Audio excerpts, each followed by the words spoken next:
One of the things that I found a lot of times I speak to people about yourself is like, oh, she's incredibly humble, she's incredibly grounded.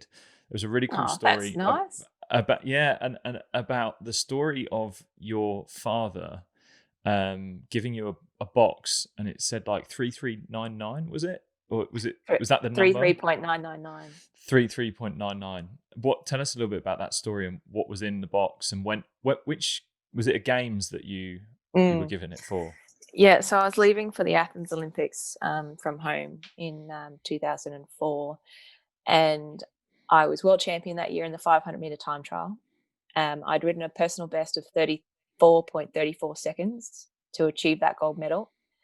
Um, the Olympic record was 34.1. The world record was 34.0. And no woman in the world had broken the 34-second barrier. And when I left to get on the plane, the last thing my dad gave me was a box, which I'm sure my mum bought the gift and wrapped it and wrote on it, but my dad gets the credit for giving me the box. Um, it was just a small wrapped box with 33.999. And I looked at it and I remember curiously asking my dad, what's this about? And he said, you can open that when you break the world record. And I was like, whatever, thanks, Dad. Threw it in the suitcase, completely forgot about it.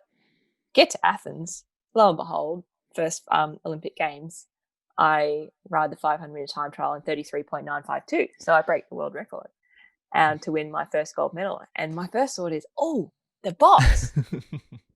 So me being me, 20 years of age at that time, I'm like, oh, maybe there's some, diamond earrings in there or some perfume or something like that. And I eagerly ran back to my room at the village and rummaged through my suitcase looking for this little box. And I opened it up. My teammates are in the room as well because they're curious what's in it. And I just keep pulling out like this magician, pulling out cloth after cloth after cloth from this little box. And they're like, what is it? I'm like, I don't know. And I opened it up and I stretched it, and it was just a white cloth with black edging, very simple. And on it, they had embroidered, I'm a coal country kid and I'm proud to be a coal miner's daughter. And I kind of sat there and I'm like, yeah, okay.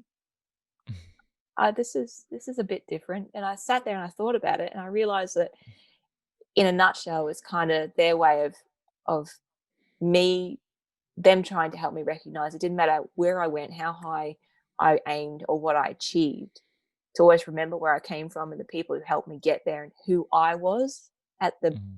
nuts and bolts of it all. I'm a coal country kid. I am a coal miner's daughter. And I've remembered that, I think, my whole career and my whole life thus far. I still have that little banner. That's awesome. It's such a good story, and it totally actually makes sense how grounded you ended up staying.